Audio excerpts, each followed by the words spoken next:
At Midway USA, we know the AR-15 is one of the most popular rifles in modern American history. Known for its modularity and widespread use, it's often considered essential to any gun collection. The essential things you need to run an AR-15 are usually always in stock during shortages, things like magazines and 5.56 ammo. Whether you're looking to buy a new AR-15 or buy parts for your modern sporting rifle, log on and for just about everything for the outdoors, shop MidwayUSA.com. Fishing like a local isn't just about catching fish. It's about connecting with the environment and the people who call it home. It's about hearing the stories and traditions that have been passed down for generations and sharing unforgettable moments with the people you meet along the way. Fishing like a local is having an experience that stays with you forever. And with Fishing Booker, you can experience it too, no matter where you are. Discover your next adventure on Fishing Booker.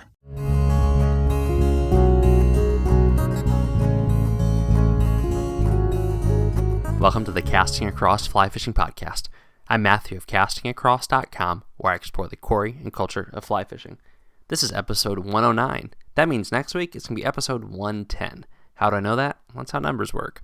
But I also wanted to mention that because on episode 110, I'm going to be interacting with listener and reader feedback. So that is to say, if you listen to the Casting Across Fly Fishing Podcast and you have a comment or an accusation or some sort of feedback to something I've said on the podcast in the last few weeks, or really anytime in the back catalog of the podcast, feel free to let me know. Reach out, Matthew at castingacross.com, or send me a DM on social media, and if it's good, I'll interact with it on the podcast. I'll interact with it regardless, but I'll interact with it on the podcast if it's good, if it makes the cut.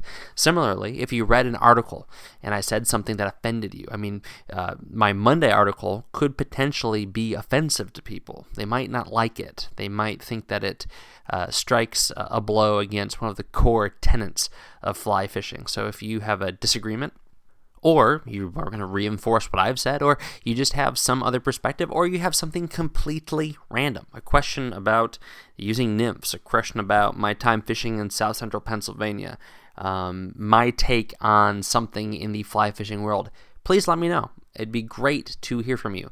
I feel like these last maybe 2-3 weeks, it's been really quiet. People are still reading, people are still listening, but people aren't interacting. I don't know why that is. It's not that big of a deal, but definitely reach out. Again, Matthew at castingacross.com is my email address, and you can always reach me through all of my social media channels. And hey, also, thanks so much for leaving reviews and ratings on iTunes. I do appreciate it. I know it takes a second, but I know that is a valuable second. I know that whenever an app asks me to leave a rating and a review, my first inclination is to say, does it really matter?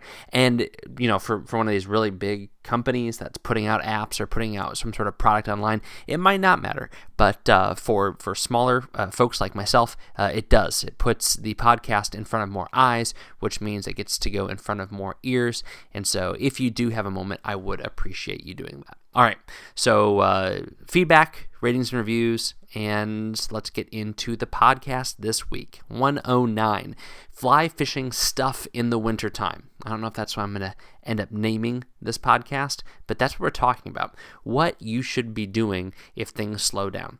Now, I kind of feel like a broken record when I say this, but I realize there's a lot of people that fish through the winter. I used to fish through the winter like nothing had changed. The only thing that changed was going from wading sandals to waders and boots. That was the only thing in my life that changed when I was a little bit younger and a little bit less obligated to be at home. But the time I spent out on the water didn't change at all. I kind of appreciated not having to wake up so early and not having to stay out so late. It was a nice little reprieve, but that was really the only dip in my fly fishing season. The amount of days on the water stayed the same. It's just that because of it getting dark earlier, the amount of hours on the water diminished. So it still felt like I was kind of taking a break, that I wasn't spending as much time on the water as I normally would. But all that to say, and I know not everybody does that. I'm not doing it as much as I used to, and some people just don't want to be cold. Maybe the fisheries that they live near are kind of seasonal, and either because of the regulations locally or because of just the populations of fish, you're not going to be fishing throughout the wintertime. Certainly if you're fishing for a lot of warm water species, it really, really slows down. Or if things freeze over. I mean, you could be ice fishing, but that's not what we're talking about today. So what can you do to redeem the time? So there's some things that are obvious, organize your gear. Read a book, watch fly fishing films. It stinks that it's not happening this year. And of course, this is being recorded in December of 2020. So looking to January, February of 2021, a lot of the fly fishing shows, both the branded The Fly Fishing Show and some other regional shows have been called off. Probably a little bit of wisdom in that, both from a COVID perspective for people that really are concerned about that, but also from a financial perspective. If people aren't concerned about it, it's not going to get the same sort of impact as it would in normal years. So for a number of reasons, it's very unfortunate, but at the same time, it's the reality. So, but those are kind of the normal things that I would suggest to people.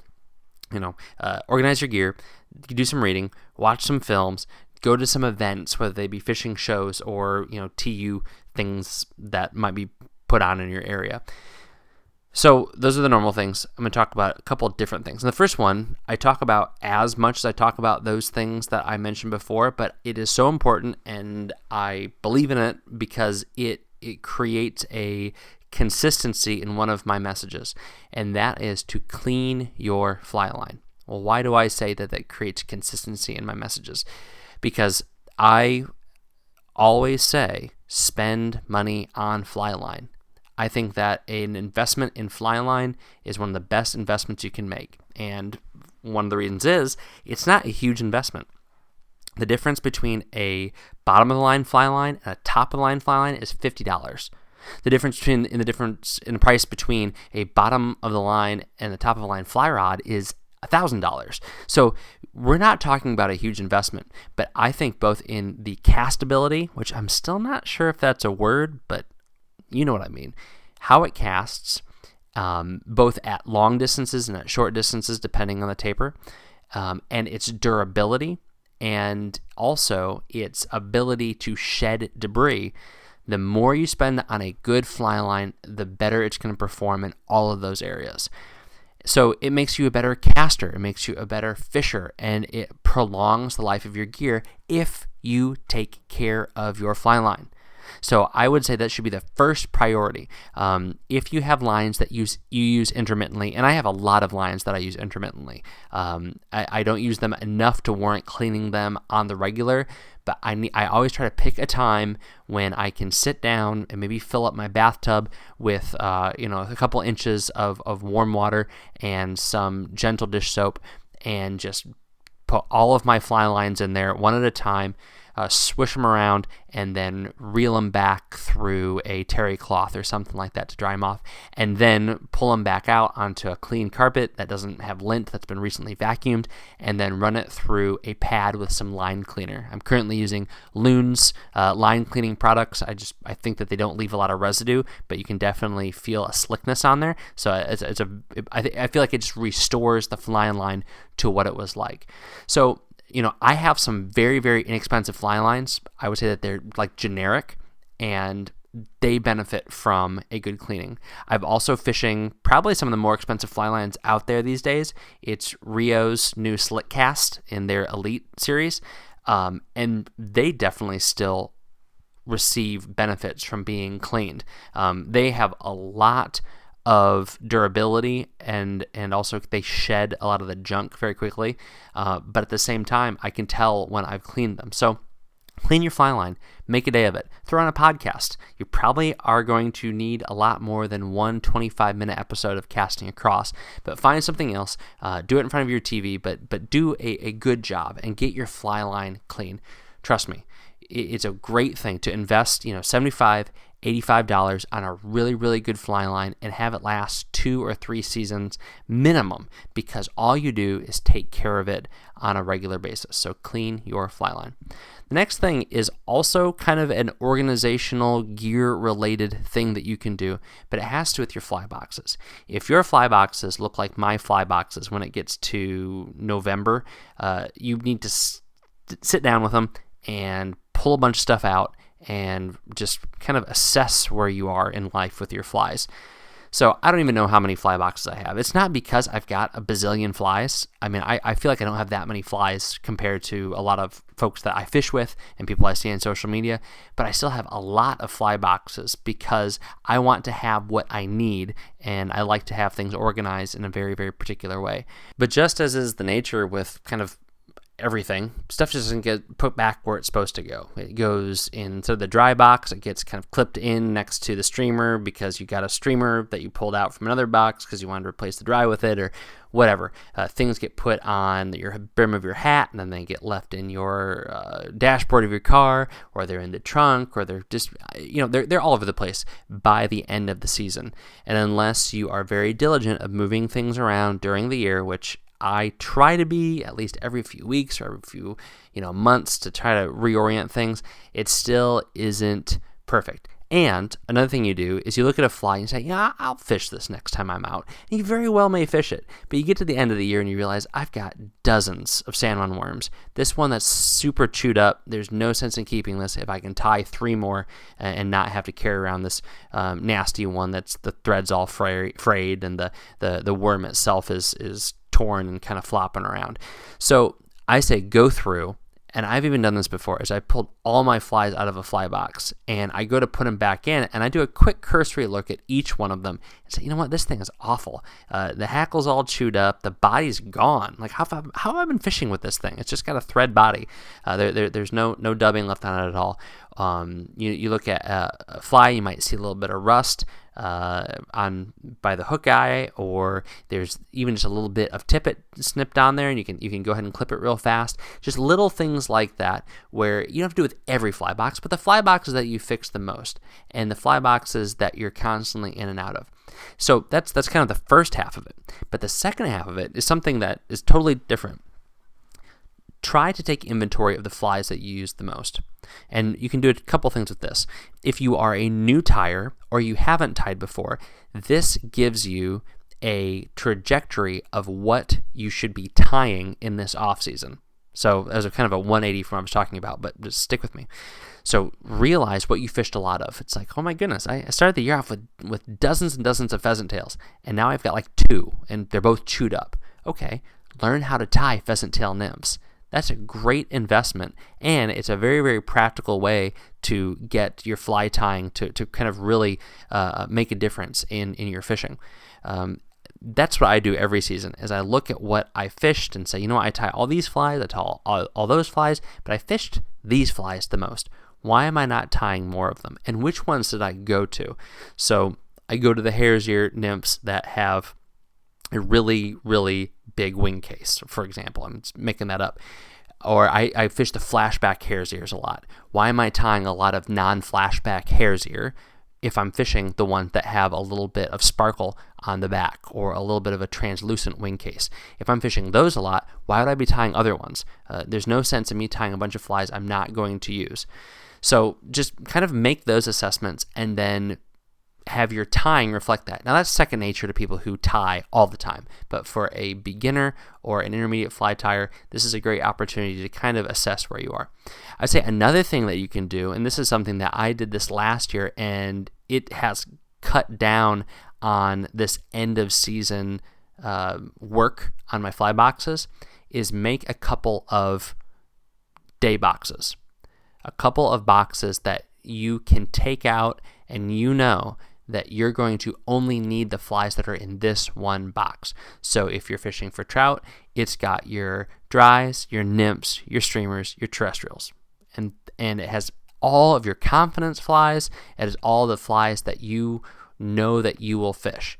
So you've got that giant box of flies, and there might only be 2 or 3 patterns and 2 or 3 sizes with a couple of different weight variations that you're going to turn to time and time again. You get those flies out of that big streamer box and you put them in this box. You do the same thing with your dries, your nymphs, your terrestrials, your midges, and just pick an awesome box, a box that you're going to enjoy using, a box that you can organize. It's a box that's not going to smash the hackles of your dries, and it's also not going to be losing your midges and causing your streamers to be on top of everything, but just find a good box. It's a good opportunity to go out and buy a new fly box, maybe, and make a couple of these. I have the same thing for saltwater. It's got a couple of clousers, a couple of poppers, a couple of deceivers, and that's it. Do I have dozens and dozens and dozens of saltwater flies? Absolutely. But do I take them out when I'm wading, 100 yards off of the beach? No, I don't need all those flies. I just need this one box of flies. As a security blanket, do I have my big box of flies back at the tent on the beach or in the back of the car? Of course. I'm not crazy. But I have that one little wallet of flies that I take out with me into the water. And so that's a great end of season thing. Which flies did I use? I could tie more of those and save time and learn to be a better tyer and make maybe some financial sense. Not right away, of course, but in the long run. Then also, what flies can I pack and be more diligent about taking out? So far, clean that line. Make a priority. If you're going to spend the money, which I suggest that you do, take care of that fly line. Secondly, look at your fly boxes. What do you got going on? Let's reassess. Let's take a time to get rid of some of those old flies. Oh, that's another thing. Take your razor blade. Those hooks are totally fine. Unless there's rust, unless something's been bent, unless when you were crimping down that barb you got a little bit overzealous, those hooks are totally fine. So if that fly is unraveling, the thread's coming undone, what you could do if it's just the thread coming undone, go ahead and put a little bit of UV epoxy, a resin, on that head of that fly, zap with that light, cut off that tag end, and you're good to go. But if it's starting to come unraveled and it's a little chewed up and things are going a little bit sideways, then just take a razor blade to it and cut it off. And in the long run, it might feel like a lot of work to just get a hook, but hooks are not cheap, especially if they're good hooks. So don't hesitate to do that and just create a little grab bag, a couple of cups, a cup of streamer hooks and nymph hooks and dry hooks as you go ahead and cut things off. I feel like for stuff like an egg pattern, there's never any reason why you should throw away an egg hook or a scud hook. They're super strong, they're super durable, and even if that fly gets chewed on by a steelhead or gets drugged through the mud and just doesn't look the way it used to be, that is a very, very quick fix, and you've got a hook that's probably close to brand new as long as you didn't put it away wet. Now, I'm really debating 16 minutes in this podcast if I should go into another topic. So here's what I'm going to do. I'm going to split this podcast up into 2 different episodes, kind of what you can do in the winter, part 1 and part 2. The first one is being inside. The second one is going to be outside. So first one inside, is what we talked about already. Second one's going to be outside. But I did want to talk about one more thing that you can do inside if you have the luxury of space. There's a very good chance that you don't have this in your own home. But if you are a member of a gym, if you have access to your kid's school, if you have a church building that you can get into, or a big garage, cast. Why not?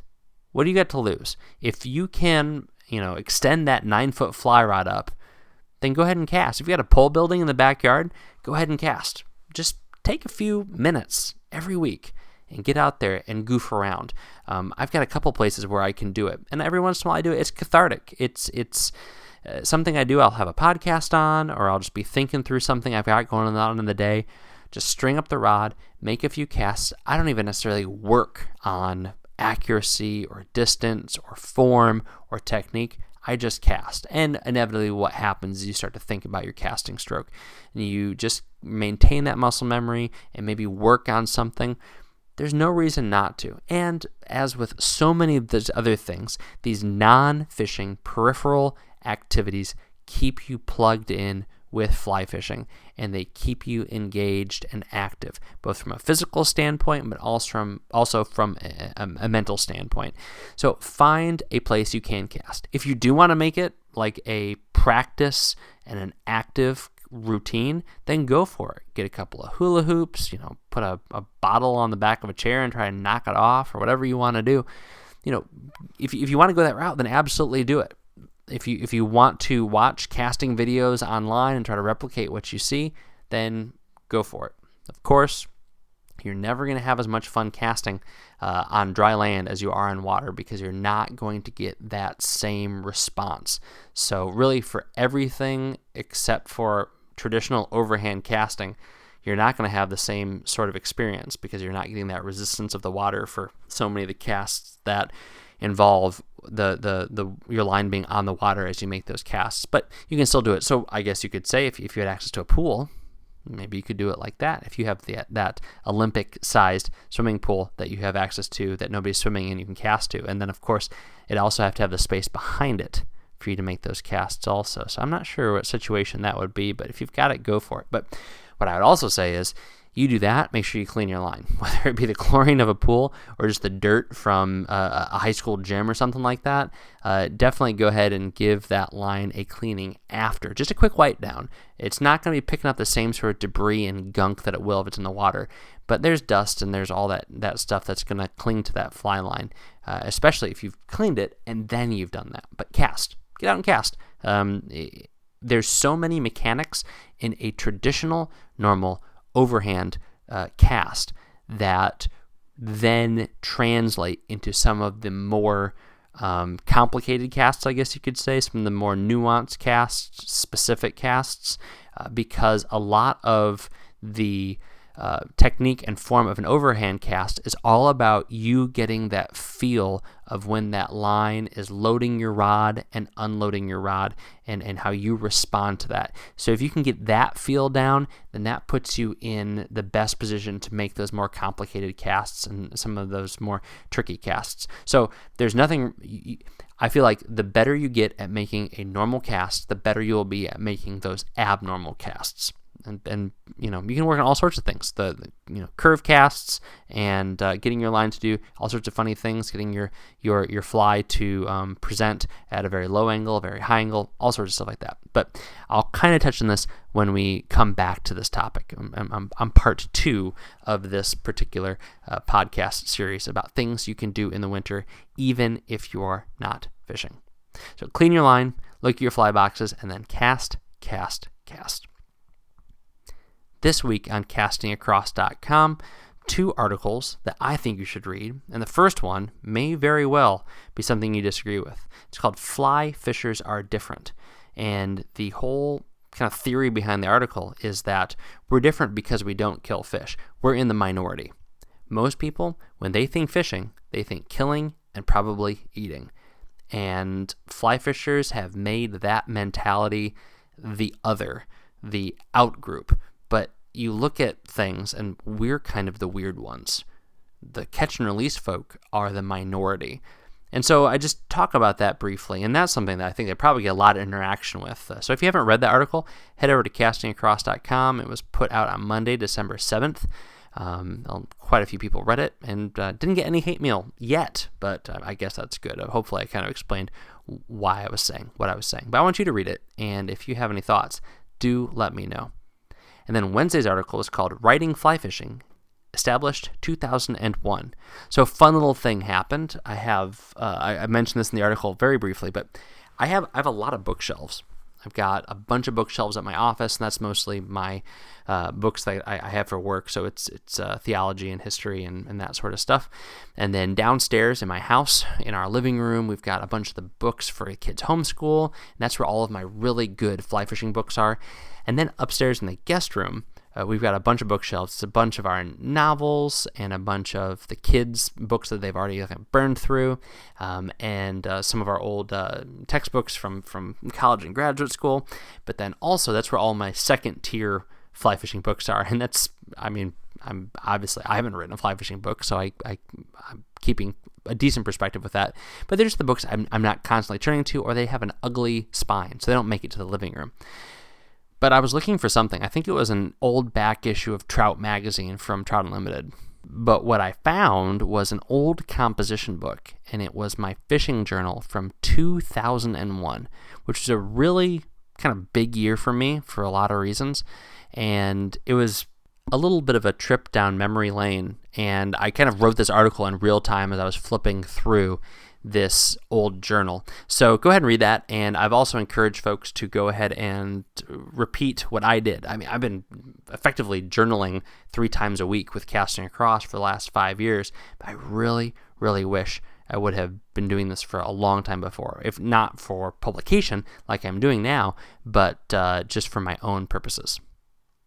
This week's recommendation on the Casting Across Fly Fishing Podcast is another one of the items that was on my holiday fly fishing gift guide. It is a target species kit from Risen Fly Fishing. So I've talked about Risen Fly Fishing before, one of, if not the best value in fly fishing gear, and the stuff is going to outperform its price tag all the time, I guarantee it. But the cool thing about these target species kits is that Ryan, the owner of Risen Fly Fishing, has put together everything that you or somebody on your list needs to go fishing. You literally buy this and you buy your license and you're good to go. So he has things for small stream trout, for nymphing for trout, for bass, for steelhead, and for salmon. Now, they do range in price from $280 to $610, but $280 is actually a really, really good value for what you get.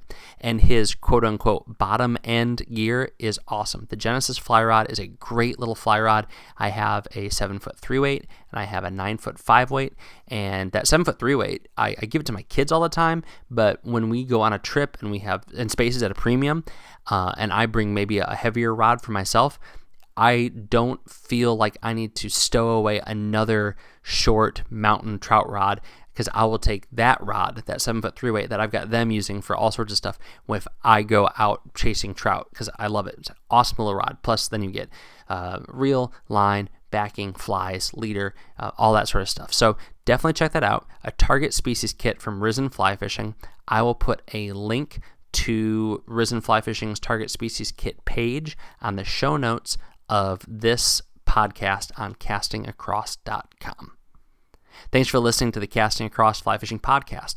Please subscribe in your favorite podcast app and rate the podcast in iTunes. Then head over to castingacross.com, where you'll find more info on this podcast and 3 posts a week on the people, places, and things that go into the pursuit of fish.